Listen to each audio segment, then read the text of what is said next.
Gogo nomkhulu salwa sendoda lesugogo Bathini Mbatha. Umbuzo uthi gogo ngahamba ngolanda Sgubhu eMozambique, ngahamba ngolanda Sgubhu eMpangeni, ngahamba ngolanda Sgubhu eNorth West, ngahamba ngolanda Sgubhu eNorth Eastern Cape or wherever. Gogo ngisho kwaMhlabelingana sengibuya khona. Isgubhu sama sengisebenzele. Gogo ngabe inkinga ikuphi? Right. I want to address this issue in a manner that it will benefit both you as a person olanda Sgubhu and the person that gave you Sgubhu. We're not going to criticize anybody. We're not going to point fingers to anybody. But I'm just going to give you tips or advices wena owahamba wolanda Sgubhu by provoking some of the questions in your mind. Was Sgubhu sakho attached or online with idlozi? Or you just took Sgubhu sobuthakathi njena without even you knowing? On that, you can say, no, it was aligned with idlozi. Normal, you can say, no, it was not aligned with idlozi. Or you can say, hey, Gogo, I don't know. I will respect the I don't know part, although it's a disappointing part, because you should ask these questions mawahamba ulanda Sgubhu.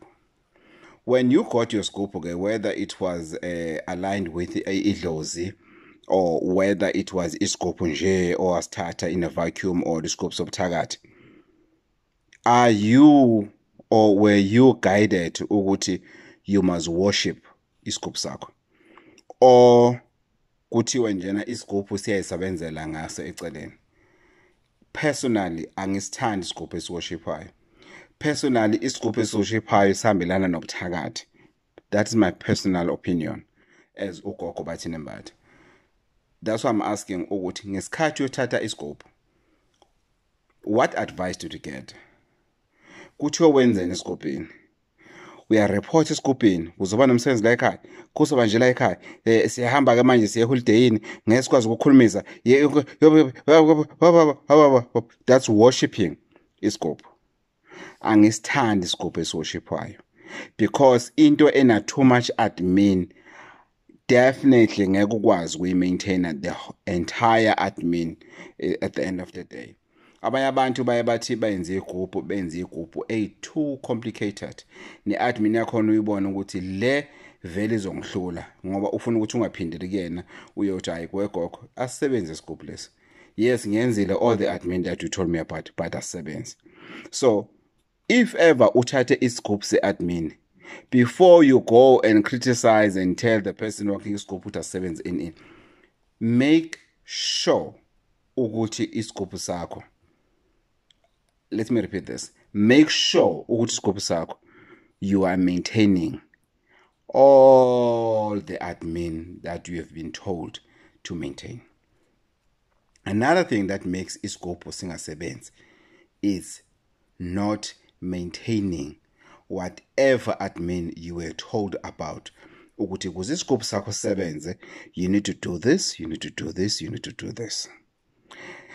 Okunye okwenza Sgubhu singabe right, you are doing everything but along with the wrong things. Find out from umuntu okunika Sgubhu ukuthi impilo yini okufanele ngiyiphile njoba senginalesi Sgubhu leso.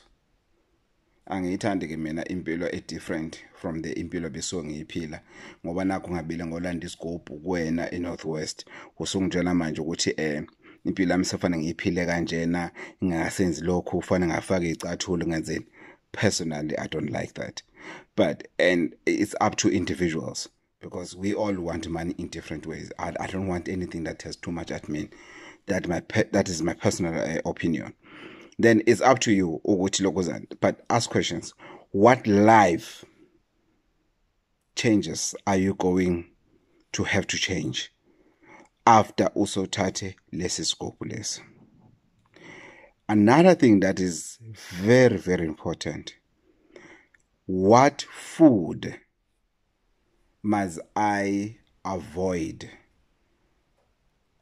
njengoba senginalesi Sgubhu lesi?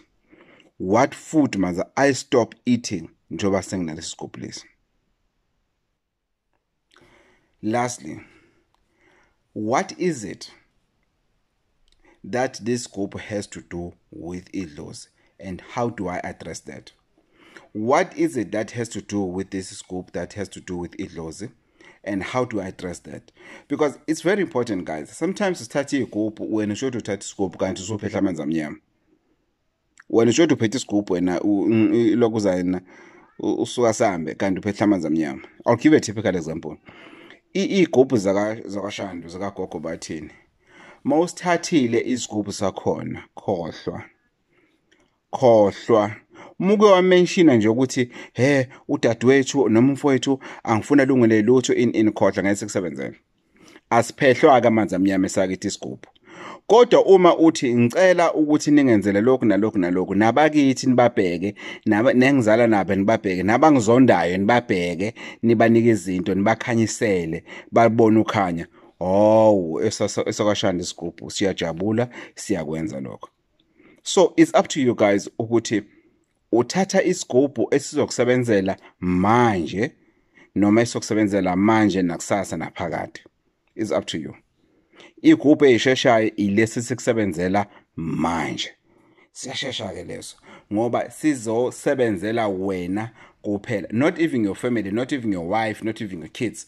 Sizosebenzela wena kuphela. Uzothi ubaba kaSibanibani hayi uhamba unyonyavu lemoto in kodwa unkosikazi wakhe sigibela naye amabhasi njalo ekseni ephinde esidlule futhi ngisho izulu lina. Wokwazi lo baba lo yakazenza wathatha isinqumo sokuthi isigubhu sakhe sisebenzele yena yedwa. So I think, guys, by unpacking this, nabantu abaningi beba complain, Gogo, please go deeper. We issue Gogo, tell us other disadvantages. So now I came up with a totally different angle in addressing this issue here, Gogo. But we're still gonna do other episodes, guys, in terms of issues of Gogo. We were just saying, why is isigubhu sami not working? We are just addressing. So if you have answered all those questions in the manner that you have played your role, you have made sure which everything we answer accordingly, and then isigubhu sakho, I'll give you an example, personalize. Don't be afraid to go to Gogo Bathini. You don't have to be angry. You don't have to be bitter about it. You don't have to go on social media to say, hey, no. If you came to me for something, address it in the manner that we started addressing your issues. Come to me. Let's sit down. Go to that traditional healer. Don't go and fight. It's not going to help you. Just go, sit down, address the issue. In a civil way, in a civilized way, in a manner that you love issues to be addressed with you. Salwa senda to Gogo Bathini Mbatha 035 799 5703 035 799 5703. Last tip: when you take isigubhu sakho back to Gogo Bathini Mbatha, make sure ukuthi siyalahle noma siyashiswa usekhona or wherever. You know why? Isigubhu sinomkhubo ukuthi sifike kuwe singasebenzi ngoba kunezinto wena ungazenzi ngendlela eright, but we in denial ukuthi wena izinto uzenze ngendlela efanele. We are start isigubhu siletha kuGogo Bathini Mbatha. uGogo Bathini Mbatha ayithulele njena athi adonsa umoya azi ukuthi lesigubhu sisasebenza ayithulele asithatha usibeka lapha. uGogo Bathini Mbatha sekayosebenza ke nabantu bakini, hayi ngoba ethakatha. Asibekile nje lapha. Angithi wena usibuyisile ngoba uyaphapha, wena usibuyisile ngoba uqinile, wena usithethe uyazi wena yeli isigubhu sikusebenzeli, kanti wena ufaka ipressure esigubhini. Masifika lapha whoever start nje asibeke nje, angeke asikhulumisa, angeke athini, siqale sisebenze isigubhu. Ngoba lo muntu usuka kunika isigubhu, le admin asuka thethe woyenza kuyena is in their DNA. It's not something that they have to practice and everything. They do it automatically. Isigubhu sifike sijabule sithi avele la kusekhaya kwenziwa izinto ngendlela engifisa ngayo bese isigubhu siyasebenza. bese uyahamba kuyohlola uhlolo kumuntu ongakwazi ukuhlola athi umuntu ya kwathatha isigubhu endaweni ethize sebasenzana abantu bakini ini lesigubhu bas10 abasenza bajabulisa wena lesigubhu bas10 abasenza ukuthi isebenzele wena nywa isigubhu bese lokuzana thuthi lokuzana ayikho into enjalo iqiniso ukuthini wena owanqaba ukulandela imikomo nembandela wena owaba nepride owasaba nje ukuzo nje uthi wenza appointment uthi wegogo ngicela uphinde futhi ungichazele ngokusebenza kwesigubhu kusebenza kanjani yingakho thina njengogogo bathini batha nginabantu abaningi abafikayo bathi gogo awuthi ukunciphisa kancane awuthi uyivala kancane ivolume gogo kancane ekhaya sebaze bangisokuthi ngiyathakatha bese ngivula kakhulu why because ngiyazi mina ukuthi awuthakathi ngiyazi mina futhi ngiyaba kwenza lutho ngisho kuthiwa lokuzana ngiyathi mina wobatshena ukuthi uma basola ukuthi uyathakatha mabahambeke bawufuna inyanga ezophindisela induku zakho emuva ubone ukuthi ubani ke ozolimala eninyanga mayifika ingafiki iqondana nawe ngqo ifike ithi othakatha la ekhaya induku zakho siphindisele emuva uzobona ubani ozolimala akuwena ozolimala owathatha isigubhu ngoba isigubhu sisenza ngendlela efanele abake bafika bathatha isigubhu emambatheni bayazi ukuthi ngisho isigodlo sakhona sihlukene asihlangene nesinye kunesigodlo sakhona esibhakane ngqo nesimo seyigubhu nesimo somnotho thokozani bogogo nomkhulisa la sendoda uGogo Bathini Mbatha nikhumbula even abantu abafuna ukwenza i-personal consultation bafuna ukuyihlalela njena noGogo Bathini Mbatha in an environment a office setup a clinic setup abafuna ukubuza imibuzo about ubizo lwabo abafuna ukuthi bathi mabefikile ngathi bangaba comfortable bekwazi ukubhala bekwazi ini it's easy guys you can contact 0357995703 0357995703 i-booking line leyo kwaGogo Bathini Mbatha neye African Clinic just say ngifuna ukubona uGogo African Clinic isebenza from 7 a.m. until 11 a.m.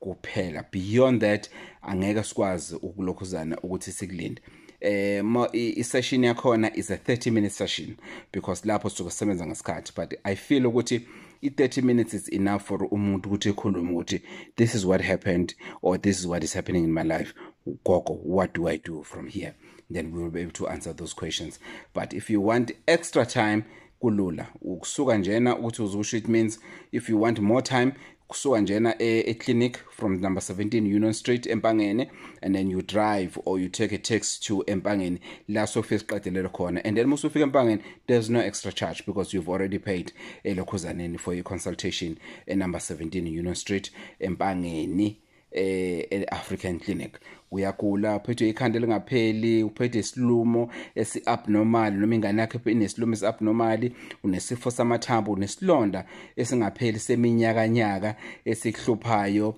unesilonda se-COVID lesilonda lesi nesibona lana lesilonda se-COVID isilonda sakho asipheli sikubangela inkinga i-COVID isibuye kwena kathathu izinto efana lezo siyakwazi ukuthi sikusize ngazo e-African Clinic kulula mufonele 0357995703 just tell intokazi lapho ukuthi wena ufisa ukuza eclinic iclinic ivula ngo7 ivale ngo11 uma usuka kude zisize bhuka indawo ulalele ngasempangeni khona uzovuka ekseni wazi ukuthi uyakwazi ukucover i-appointment yakho uma uzosuka kude uyitshela ukuthi uzofika uzoshaya u10 usofikile kungenzeka kushaya u10 ungakafiki bese uyithola usenkingeni kodwa ngokuningi ungafona ke ufike ekhaya emazimeleni 0357995703 booking line ayikho imali ekhokhwayo for ubhuka umuntu okutshela lokho wongazisa ngizobona indlela ukuthi ngidila naye kanjani thokozana